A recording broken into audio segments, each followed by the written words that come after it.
18 से 25 की उम्र यही उम्र है जब हमें जिंदगी में फेलियर को देखने को मिलता है।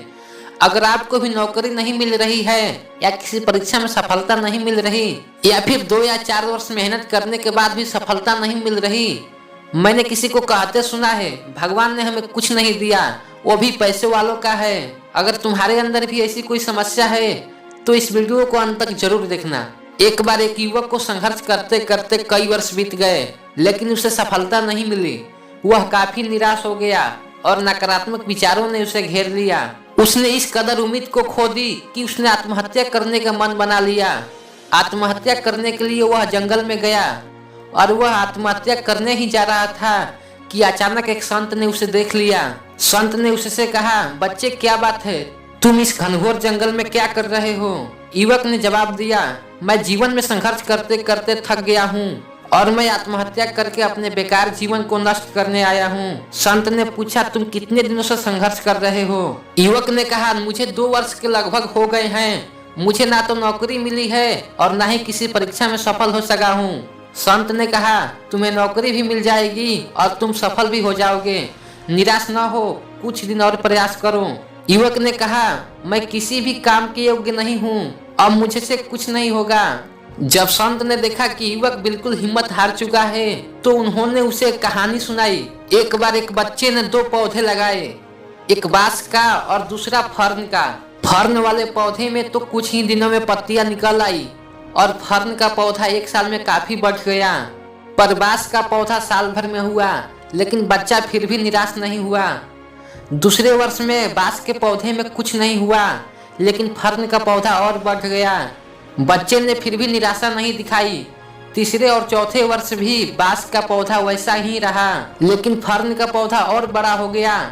बच्चा फिर भी निराश नहीं हुआ। फिर कुछ ही दिनों में बांस के पौधे में अंकुर फूटे और देखते ही देखते कुछ ही दिनों में बांस का पेड़ काफी ऊंचा हो गया। बांस के पेड़ को अपनी जड़ें मजबूत करने में 4 से 5 साल लग गए। संत ने युवक से कहा, यह आपका संघर्ष का समय है, अपनी जड़ें मजबूत करने का समय है। आप इस समय को व्यर्थ न समझे एवं निराश न हो। जैसे ही आपकी जड़ें मजबूत परिपक्व हो जाएगी, आपकी सारी समस्या का निदान हो जाएगा। आप खूब फलेंगे फूलेंगे, सफल होंगे और आकाश की ऊंचाइयों को छुएंगे। आप स्वयं की तुलना अन्य लोगों से ना करें, आत्मविश्वास नहीं खोए। समय आने पर आप बांस के पेड़ की तरह बहुत ऊंचे हो जाएंगे, सफलता की बुलंदियों पर पहुंचोगे। बात युवक को समझ में आ गई और वह पुनः संघर्ष के पथ पर चल दिया। दोस्तों, फर्न के पौधों की जड़ें बहुत कमजोर होती है, जो जरा सी तेज हवा से ही जड़ से उखड़ जाता है, और बांस के पेड़ की जड़ें इतनी मजबूत होती है कि बड़ा से बड़ा तूफान उसे नहीं हिला सकता। इसलिए संघर्ष से घबराइए नहीं, मेहनत करते रहे और अपनी जड़ें इतनी मजबूत बना ले कि बड़े से बड़ी मुसीबत, मुश्किल से मुश्किल हालात आपके इरादों को कमजोर ना कर सके और आपको आगे बढ़ने से रोक ना सके। एक और ऐसे ही कहानी है एक और व्यक्ति की जिन्हें लगता है कि भगवान ने हमें कुछ नहीं दिया, इसलिए वह मरने जा रहा था कि कैसे एक सन्यासी ने उसे एक नई जिंदगी दिखाई। ये कहानी अंत तक जरूर सुनना, आपकी जिंदगी में बहुत बड़ा टर्निंग पॉइंट साबित होगी। एक बार की बात है, एक व्यक्ति पहाड़ से कूदकर अपनी जान देने जा रहा था। उसी पहाड़ पर एक सन्यासी रहते थे। सन्यासी ने उस व्यक्ति को देखा और कहा, रुको, ये तुम क्या कर रहे हो? व्यक्ति ने कहा, अब मत पूछो कि मैं क्या करने जा रहा हूँ, बस जीवन में अब जीने योग्य कुछ नहीं रहा। ऊपर वाले ने कुछ नहीं दिया, वो भी पैसे वालों का है। भगवान भी भेदभाव करते हैं, मेरे पास अब कुछ नहीं बचा, अब मैं अपने जीवन को समाप्त कर लूंगा। सन्यासी ने कहा, ठीक है, मैं तुम्हें नहीं रोकूंगा, लेकिन मरने से पहले मेरा एक काम कर दो। मैं एक ऐसे व्यक्ति को जानता हूँ जो बेहद पैसे वाला है, उसके पास आंखें नहीं है। अगर तुम उसे अपनी आंखें दे दो तो मैं बदले में तुम्हें करोड़ों रुपए दिलवा सकता हूँ। सन्यासी उस व्यक्ति को अंधे व्यक्ति के पास लेकर गया। अंधा व्यक्ति उससे कहता है, तो बताओ तुम कितने रुपए में अपनी आंखें दोगे? व्यक्ति सन्यासी से कहता है, ये कैसे पागलों की बात है, भला मैं जीते जी अपनी आंखें कैसे दे सकता हूँ? सन्यासी ने कहा, तुमने तो कहा था कि मेरे पास कुछ नहीं है, भगवान ने सब कुछ छीन लिया है, तो फिर आंखों के जाने से क्या फर्क पड़ेगा? तुम आंखें दे दो और मुंह मांगे पैसे ले लो, और फिर मैं उसी पहाड़ी के किनारे तुम्हें छोड़ दूंगा, फिर तुम वहां से कूद जाना। व्यक्ति ने कहा, तुम एक पागल और सनकी सन्यासी हो। सन्यासी ने कहा, पागल मैं नहीं तुम हो। तुमने ही कहा था भगवान ने कुछ नहीं दिया, और अब तुम्हें आंखों के बदले मुंह मांगी कीमत मिल रही है, तो तुम मना कर रहे हो।